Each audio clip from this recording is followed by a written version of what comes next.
Ya está con nosotros René Ramírez Benítez, abogado, académico. Bienvenido, René. Muy buenos días, Viri, Gastón. Qué gusto volver a este espacio. Igualmente. Oye, fíjate, la semana pasada tuvimos un tema de conversación que se volvió polémico. Siempre hablar de violencia de género se vuelve polémico.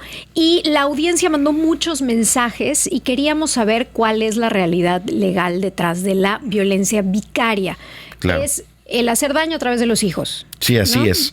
Sí, la violencia vicaria hay que recordar que es una vertiente de una de las modalidades de la violencia de género, ¿no? Recordemos que la violencia de género tiene una gama muy amplia, desafortunadamente, en las cuales se puede generar diversos tipos de violencia. Cuando la violencia se utiliza o la violencia la ejerce el agresor a través de terceras personas, podemos entender, por ejemplo, hijos o hijas, personas adultos mayores o incluso, como se ha establecido ya en la gran mayor parte de las normativas en los estados, que ahorita vamos a hablar de eso, hasta mascotas, ¿no? ¿Con qué propósito utiliza a estas personas terceras para realizar actos u omisiones consistentes en violencia, ¿no? Que puede significar no te dejo ver a mis hijos. Exactamente. La violencia vicaria existe de mujer a hombre y de hombre a mujer por igual. Recordemos que la tipificación, al menos hasta este momento, establece que solamente las víctimas pueden ser mujeres. Okay. Y esto tiene un porqué. Recordemos que la situación en nuestro país, y desafortunadamente a nivel global, pero particularmente en nuestro país, tenemos una situación de violencia contra las mujeres que se ha declarado incluso por organismos internacionales como la propia Corte Interamericana de Derechos Humanos como sistemática y grave. Y eso es para México. Exactamente. Esto llevamos... Justo eso te iba a preguntar, porque cuando estaba leyendo sobre este tema, encontré casos que tipificaban violencia vicaria al revés, pero no en México. Exactamente. Encontré una sentencia de la Corte que decía que el texto que dio la Corte era de mujer, pero encontré, por ejemplo, casos en España que sí llaman violencia vicaria a cuando una mujer exactamente ejerce violencia contra un hombre. Tiene que ver con el contexto nacional, el cual no es nuevo, tiene desafortunadamente muchas décadas. Recordemos los casos de Campo Algodonero, ¿no? A principios de los 2000, cuando existían, que desafortunadamente en los medios de comunicación le llamaban las muertas de Juárez, ¿no? Pero era el caso de Campo Algodonero, y veíamos cómo particularmente la violencia contra cuando hablábamos de delitos contra las mujeres, tenían una particular énfasis de violencia, ¿no? O sea, una violencia agravada en contra de las mujeres. Y particularmente la violencia vicaria es una de estas manifestaciones de violencia, en la cual, por ejemplo, te puedo yo a ti realizar actos de violencia a través de terceras cuestiones, a través de hijos, adultos mayores, mascotas, con el propósito de generarte a ti una afectación. Tenemos tres vertientes de los grados de afectación de la violencia vicaria. Por ejemplo, puede ser patrimonial. Te estoy amenazando, te estoy perjudicando a nivel económico, patrimonial de tus bienes, o puede ser también psicológico, porque las afectaciones psicológicas se encuentran acreditadas como parte de esta violencia, o de lo contrario, física, ¿no? Vamos a encontrar que la violencia vicaria se encuentra actualmente establecida en diversos ordenamientos. Particularmente el más importante, una ley que tiene es una ley con un nombre muy extenso, que se llama Ley General de Acceso a las Mujeres a una Vida Libre de Violencia. Pero este instrumento es fundamental cuando hablamos de violencia contra las mujeres. Y en esta ley vamos a encontrar que ya se encuentra introducido a partir del año 2024 el concepto de violencia vicaria como una vertiente de violencia contra las mujeres. Y hay que recordar esto. La violencia vicaria se establece digamos, de protección a las mujeres, porque son las que, por incidencia, por estadística y desafortunadamente por situación, son las que van a ser más víctimas de diversos tipos de violencia. No es porque se esté privilegiando a un sexo que otro. Déjame nada más interrumpirte aquí, porque ¿cómo salió esta plática con la audiencia? Fue que alguien decía que las mujeres hoy en día tenemos más derechos que los hombres. Y luego vinieron otras opiniones de otros radioescuchas que decían no, que es al revés, que los hombres tienen más. Según yo, corrígeme si me equivoco, en términos de derecho, lo que está en la Constitución, estamos igual. Que en la vida real no se ejerza, esa es otra historia. Pero en la Constitución, ¿alguien tiene más derechos que otro? No, y qué forma tan elegante de explicarlo, mi estimada. tenemos los mismos derechos. Desafortunadamente, cuando esos derechos se intentan traducir en la realidad, no accedemos a esa igualdad. Sí. Por eso se establecen esos mecanismos para poder emparejar el terreno. Por ejemplo, la Corte Interamericana de Derechos Humanos y también la propia Comisión Interamericana de Derechos Humanos resolvieron este cuestionamiento, ¿no? De, oye, a ver, si yo establezco figuras protectoras para las mujeres, ¿estoy discriminando al sexo contrario o incluso estoy haciendo un trato diferenciado a las mujeres? Y nos habla, para quien tenga interés en esto, es una opinión consultiva, ¿no? Y en esta opinión consultiva, que es la 4/48, lo que dice, a ver, lo que tenemos que garantizar es la igualdad. Y para garantizar la igualdad hay que analizar cómo vamos a ejercer esos derechos. Si en el ejercicio hay disparidades, es correcto y al contrario, es deseable que tú como Estado introduzcas figuras para igualar el ejercicio de derechos. Justamente la violencia vicaria, por ejemplo, se encuentra actualmente prevista en 12 entidades federativas. Y en las 12... ¿12? Sí, en códigos penales estatales se encuentra prevista en 12. Ahora bien, en todos se encuentra previsto que el sujeto pasivo del delito, o sea, la víctima, tendría que ser mujer. Okay. Y esto tiene que ver, pues obviamente, con esa cuestión sistemática de violencia contra las mujeres. ¿Qué pasa cuando es al revés? Y déjame ponerte dos situaciones. Alguien acaba de preguntar cómo se tipifica el delito cuando una mujer no deja ver a sus hijos a un hombre, por ejemplo. Es que ahí puede irse a violencia familiar. Es que ahí te va. Esta sería una situación. Porque como me pusiste el cuerno y estoy bien enojada contigo, no te dejo ver a tus hijos. Caso 1. O caso 2. Como no me pasas la pensión alimentaria, no te dejo ver a tus hijos. ¿Cómo tipificaríamos ambos casos? Ok, aquí lo que tendríamos que analizar, número 1, es que no por la existencia de violencia contra uno, no se está anulando la violencia contra el otro. En el caso de los hombres que se sientan agraviados o tengan alguna situación de violencia, pueden denunciar, pero ahora por el delito de violencia familiar, ¿no? Okay. Y ahí pues va a corresponder lo que sea necesario. Ahora bien, en ese caso que tú comentas, que es muy común, en el cual la pareja, por ejemplo, ante al no pago de alimentos, restringen derechos. Bueno, eso el único que puede determinarlo es un juez, y el juez que determinó esa convivencia, o sea, un juez familiar, ¿no? Uh-huh. Ahí yo lo que sugiero es hacerlo de conocimiento a un juez familiar para que él ya determine si estamos ante un caso de violencia, ¿no? Pero eso es lo importante. La existencia de la violencia vicaria en favor de las mujeres, o sea, de protección jurídica de las mujeres, no nulifica o no reconoce que también exista violencia contra los hombres, solamente que para ellos ya existen mecanismos muy identificados, como hablamos de la violencia familiar. O sea, cada uno puede acceder a la justicia de manera igualitaria, solo el nombre cambia. Exactamente. Y esto, por ejemplo, tenemos diversos instrumentos internacionales, tenemos la Convención Belém do Pará, tenemos la Declaración sobre la Eliminación de Violencia contra las Mujeres, que son de carácter internacional, que nos hablan justamente de este trato diferenciado, o sea, de esta manera diferente en la cual debemos hacer un tratamiento, porque no es lo mismo la violencia contra los hombres que la violencia contra las mujeres. Y esas naturalezas ni en cantidad, ni en monto, ni en violencia, ni en nada. Exactamente. Entonces, esos instrumentos internacionales nos dicen, oye, hay que hacer un trato diferenciado. Incluso en México, por ejemplo, tenemos una norma oficial mexicana, ¿no? Y esa norma oficial mexicana es la NOM 190, en la cual nos dice, a ver, incluso cuando un médico va a atender a una víctima de violencia familiar, esos son los pasos a seguir y esos son los criterios a identificar, ¿no?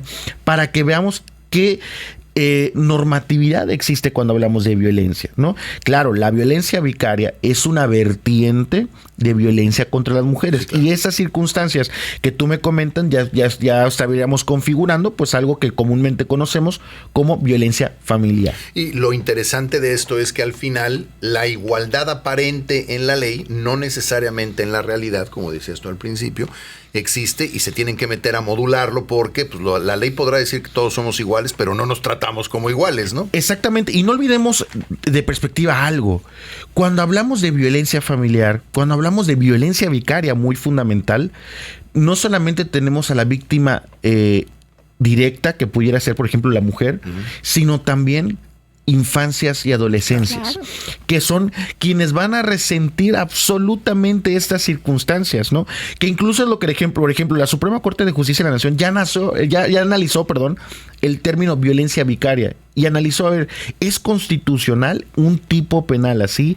¿Es constitucional hacer este trato diferenciado en una vertiente de violencia? Y dice la Corte, sí, porque además el tema de perspectiva de género, que es fundamental analizar qué normas nos pueden ayudar a emparejar la cancha y a fomentar y además erradicar violencia contra las mujeres, fomentar su seguridad y una vida digna. También hay que hablar de las infancias y de cómo las infancias tenemos que protegerlas bajo un principio que se llama interés superior de infancias y adolescencias.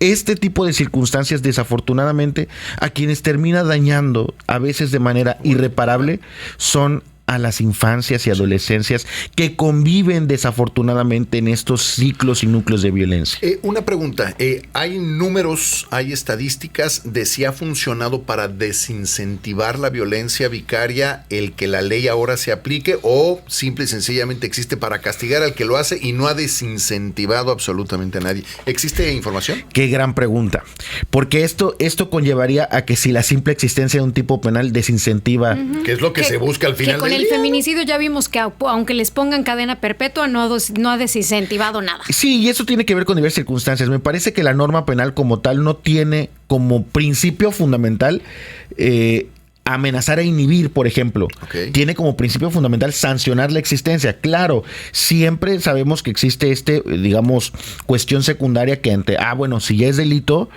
Te la piensas dos veces, porque claro, si mañana dicen, oye, no es delito robar bancos... En una de esas Viridiana sale de aquí y dice, pues voy a saltar el banco, porque no está prohibido. Claro. O sea, sí debe tener algún impacto, sí, ¿no? tiene un impacto y sí es un instrumento al menos social en ese aspecto, ¿no? Pero como norma penal, lo principal es sancionar su existencia. Okay. No hemos podido medir, porque no podemos tener, al menos en este momento, indicadores. Si nos damos cuenta, la introducción de la violencia vicaria no tiene más que unos cuantos años, ¿no? No hemos podido incluso establecer indicadores para saber, cómo estábamos antes y cómo estábamos después, okay, ¿no? Pero, pues, si nos vamos a la lógica, desafortunadamente, de los delitos en nuestro país de toda la vida, la simple existencia del tipo penal o incluso el incremento de penas no ha funcionado como un instrumento o una política pública en materia de seguridad. Nunca ha funcionado, ¿no? Desafortunadamente, no sé por qué sigue siendo una herramienta siempre utilizada de manera constante. Ya no van a ser 30 años, van a ser 50 años. Sí, y aún así... Como si la persona que cometiera delitos está viendo el diario oficial para ver, mira, esto que iba a cometer ya incrementó, ¿no? O sea, realmente, desafortunadamente, cuando hablamos de delitos, son mucho más complejos las aristas por el cual se cometen ese tipo de acciones u omisiones, ¿no? Entonces, desafortunadamente, el tema de violencia vicaria, lo que sí podemos ver es que, al menos, si hablamos de manera de medios de comunicación, hemos visto un incremento de casos denunciados en medios de comunicación de términos de violencia vicaria. Y yo creo que afortunadamente se debe a que gracias a medios de comunicación como por ejemplo Cotelesur han ayudado, lo que estamos platicando en este momento, han ayudado a que la sociedad tenga conciencia de que, esto no es correcto. Y esto se llama de esta manera, ¿no? En este caso, violencia vicaria.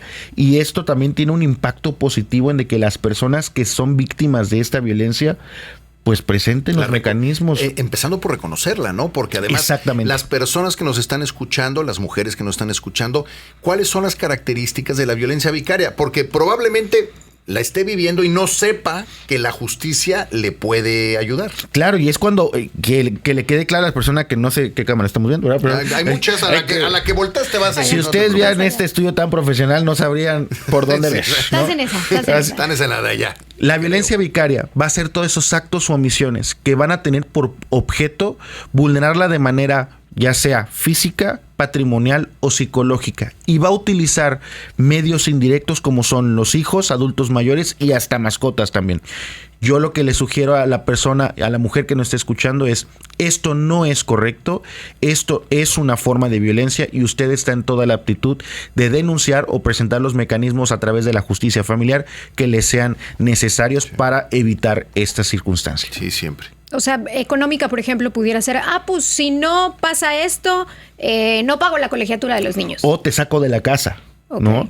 O ya no te doy dinero, o te bajo la pensión, o te voy a decir que pagues más. O sea, cuestiones así que tengan que ver con involucran ya lesionar todo lo que es el patrimonio. Nos mandan una pregunta que ya contestamos hace rato, ya que hice, es sí, ¿cómo se tipificaría el delito cuando una mujer no deja ver a sus hijos? Eso, hombre, ya lo escuchamos, familiar, violencia, ¿no? Familiar, también el hombre se puede defender.